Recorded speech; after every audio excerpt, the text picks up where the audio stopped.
धीमे कदमों से बीना जी अंदर आ गई। किससे बात कर रहे थे? बीना जी आरव के कॉल पर बात करने के तरीके से थोड़ी कंफ्यूज थी और आरव को घूरते हुए भी देख रही थी। आरव फोन को साइड में रखते हुए जल्दी से कहता है, कुछ नहीं, वो रॉन्ग नंबर से कॉल था। ठीक है, नीचे आकर बाजार से सामान लाने की लिस्ट बना लो। ये कहकर बीना जी वहाँ से चली गई। आरव ने प्रेस छोड़कर दोबारा से अपना फोन उठाया और उस नंबर पर कॉल बैक किया। अरे यार, व्हाट द हेल, अब इसका कॉल क्यों नहीं लग रहा? ये नंबर तो कनेक्ट ही नहीं हो रहा। मुझे धरा से बात करनी होगी। आरव ने अपने फोन में एक नंबर डायल किया जो उसके फोन में ऑलरेडी पर्सनल असिस्टेंट के नाम से सेव्ड था। कॉल कनेक्ट होते ही वो हड़बड़ाते हुए बोले, हेलो धरा, मैं तुमसे मिलना चाहता हूँ। दूसरी तरफ से धरा ने कॉल पिक किया। वो आरव के कॉल करने से सरप्राइज थी। आज आरव ने उसे 3 साल बाद कॉल किया था। श्योर सर, कहाँ मिलना है? वो मुझे ब्लैक रॉयल कार्ड एक्टिवेशन के बारे में पूछना है। श्योर सर, मुझे पता चल गया कि मुझे क्या करना है। Great, I will send you the meeting address. Aarav ने कॉल कट कर दिया और धरा को एड्रेस टेक्स्ट करके दोबारा से जल्दी जल्दी कपड़ों में प्रेस करने लगा। इस कॉल से आरव बिल्कुल शॉक्ड हो गया था। पिछले 3 सालों से जिस कॉल का आरव इंतजार कर रहा था वो आज इस तरह उसके पास आया था। अब इसमें कितनी सच्चाई थी ये बात वो जल्द से जल्द पता लगाना चाहता था। आरव अपने रूम में गया और अपने पुराने कपड़ों में कुछ ढूंढने लगा। अब ये वॉलेट क्यों नहीं मिल रहा है? यही तो रखा था मैंने। यार 3 साल से यही रखा था, पर अब जब जरूरत है तब नहीं मिल रहा। तभी उसे कपड़ों के बीच में से एक ग्रे कलर का वॉलेट मिला जिसमें कुछ बैंक कार्ड और चिट पेपर्स थे। आरव उन सब को उलट पुलट कर देखा और उसे अपनी पॉकेट में रखकर रूम से बाहर निकला। वो जैसे ही हॉल में आया उसके कानों में बीना जी की आवाज सुनाई दी। I am proud of you बेटा। तूने अदिति की तरह एक गुड फॉर नथिंग लड़के से शादी करने की बजाय एक अमीर आदमी को चुना है। ये सुनते ही आरव के चेहरे की एक्साइटमेंट कम हो गई। उसे हर दिन हर पल ये एहसास कराया जाता था कि वो किसी काम का नहीं है। बीना जी ने जैसे ही आरव को देखा वो बोल पड़ी, तुम इतनी जल्दबाजी में कहाँ जा रहे हो? वेजिटेबल्स एंड ग्रोसरी लाने तो शाम को जाते हो, फिर कहाँ? मॉम, अब इसे फ्री के पैसों पर घूमने फिरने के भी शौक होने लगे हैं। आरव सिर झुकाए खड़ा था। वो सोच रहा था इन दोनों को क्या जवाब दे, क्योंकि पिछले 3 सालों में आज तक वो बीना जी के परमिशन के बिना घर के बाहर पांव तक नहीं रख पाया था। सासू माँ, मैंने मार्केट से वेजिटेबल्स लाने की लिस्ट बना ली है और मुझे आज ही पता चला है कि दिन में मार्केट जाने से आधे दाम पर सब्जियां मिल जाती हैं, तो मैं बस वहीं जा रहा हूँ। आधे रेट में सब्जियां मिल जाएंगी ये सोचते ही बीना जी की आंखों में चमक आ गई। लेकिन तभी शनाया बोल पड़ी, लेकिन मुझे तुम्हारे हाथ में कोई बैग तो नहीं दिख रहा, सब्जी किस में लाओगे? कॉमन सेंस भी नहीं है तुम में गमार। ये कहते हुए शनाया वहाँ से उठकर चली गई। तभी आरव को घर के सर्वेंट ने एक झोला लाकर दे दिया। आरव के चेहरे पर मुस्कुराहट आ गई। तुम पैसे उड़ाने मत लगना। आरव ने हामी में सिर हिलाया और वहाँ से निकल गया। आरव ने अपने हीरो होंडा की बाइक स्टार्ट की। ये सेकंड हैंड बाइक अदिति ने लास्ट ईयर उसके बर्थडे पर दिया था।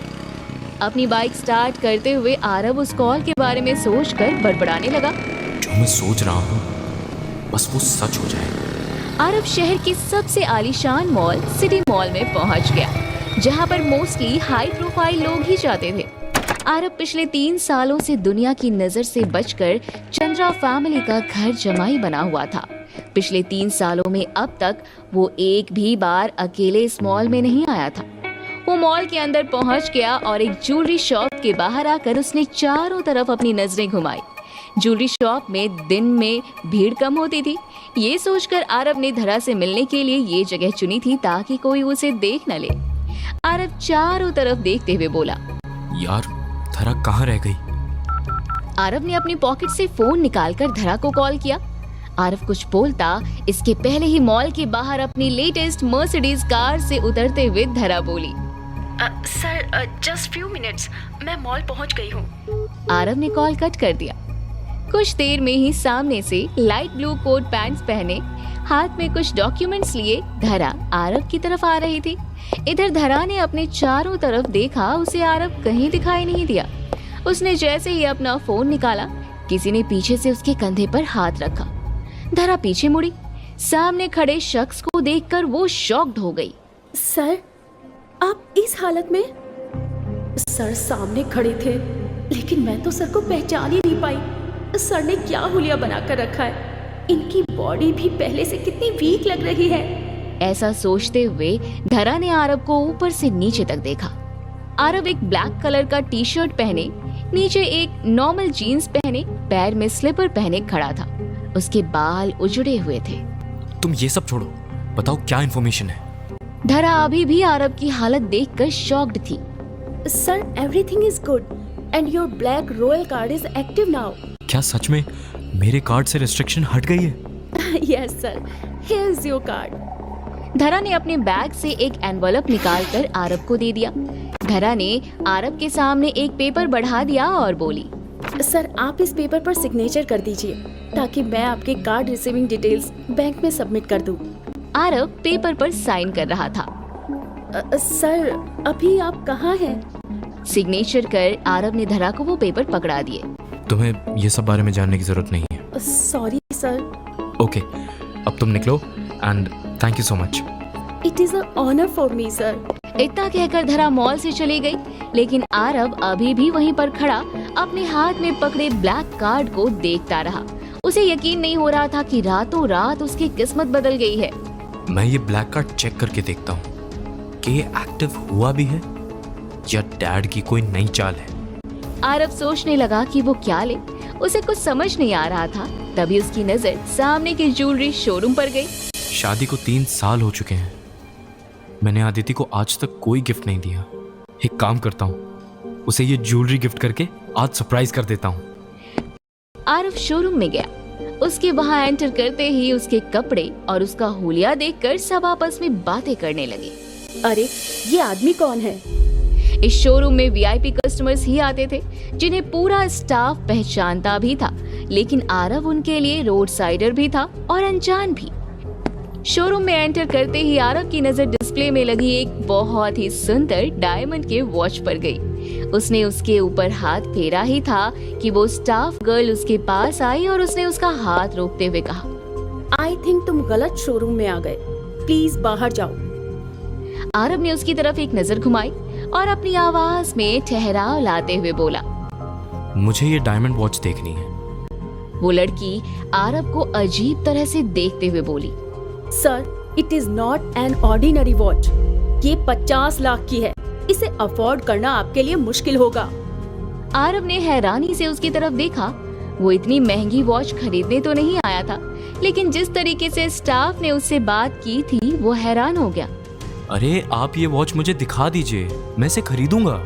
वो लड़की आरब को इग्नोर करते हुए बोली, सर, मैं ये वॉच ऐसे ही किसी को नहीं दिखा सकती। हमारी मैम गुस्सा करेंगी। आपको ये देखने में सुंदर लग रहा है तो डिस्प्ले में ही देख लीजिए। आरब को गुस्सा आ रहा था, ये सोचकर कि वो लोग उसे वॉच देखने भी नहीं दे रहे थे। उसने अपना ब्लैक रॉयल कार्ड निकालकर उस लड़की को दे दिया। देखिए, इस वॉच का पेमेंट आप इस कार्ड से कर लीजिए और जाकर मेरे लिए वॉच पैक कराइए। जाइए। उस लड़की को वो ब्लैक रॉयल कार्ड देखने में थोड़ा अजीब लगा। उसने आज तक ये कार्ड नहीं देखी थी। वो डायमंड वॉच सेट पैक करने से पहले अपनी मैनेजर के पास गई और मैनेजर को कार्ड देते हुए बोली, मैम, एक कस्टमर का पेमेंट इस कार्ड से करना है। मैंने ऐसा कार्ड पहले कभी नहीं देखा। क्या हमारे स्टोर पर ये एक्सेप्टेबल है? उसकी मैनेजर कार्ड देखकर हड़बड़ाते हुए चेयर से खड़ी हो गई। किसका है ये कार्ड? कहाँ है इसके ऑनर? स्टाफ गर्ल हैरान थी।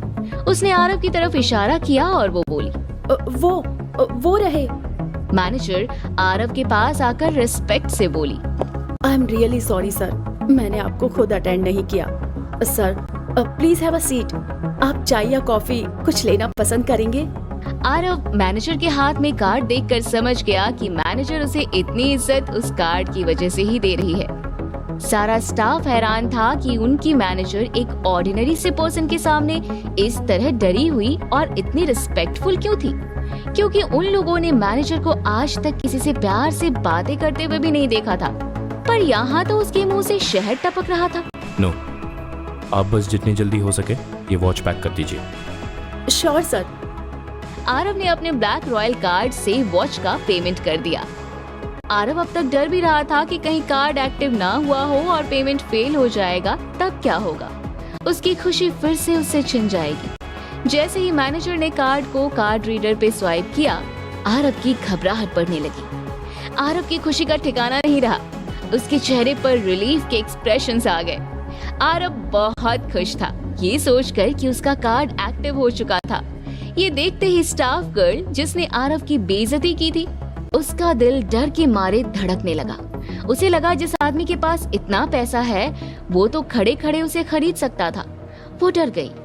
स्टाफ गर्ल लगभग रोते हुए बोली, I am really sorry sir, मैंने आपसे सही तरीके से बात नहीं की। मुझे नहीं पता था आप इतने बड़े आदमी हैं, मुझे माफ कर दीजिए। आरव ने अपने कार्ड को अपने पॉकेट में रखा और बोला, इट्स ओके। स्टाफ गर्ल को लगा नहीं था कि इतनी जल्दी वो उसे माफ कर देगा। वो अभी भी डरी हुई थी, लेकिन आरव के मन में तो कुछ और ही चल रहा था। उसे अभी भी अपनी किस्मत पर विश्वास नहीं हो रहा था। वो वॉच लेकर स्टोर से बाहर निकला। मुझे ये वॉच अभी नहीं लेनी चाहिए थी। मुझे कोई सस्ती चीज़ खरीदकर इस कार्ड को चेक करना चाहिए था। मैं अपनी असलियत अभी सामने नहीं आने दे सकता, वरना बहुत बड़ी मुसीबत हो जाएगी। ये सोचते हुए वो लिफ्ट के अंदर जा ही रहा था कि सामने से आती एक बच्ची से आरव जोर से टकरा गया। अरे संभल कर। वो बच्ची गिरने ही वाली थी कि उसे आरव ने पकड़ लिया, लेकिन उसके हाथ से वॉच का बैग छूटकर दूर जा गिरा। डायमंड का वॉच अब जमीन पर पड़ा हुआ था। इस स्टोर में भी कैसे कैसे लोग आ जाते हैं जिन्हें चलने की भी तमीज नहीं है। एक लड़की की चिल्लाने की आवाज वहां गूंज उठी, लेकिन आरव का ध्यान वॉच पर था। वो भागते हुए उस तरफ बढ़ा, लेकिन सामने खड़ी लड़की ने उसका हाथ पकड़कर उसे रोक लिया। आरव, तुम यहाँ? वो लड़की अदिति की फ्रेंड जोया थी।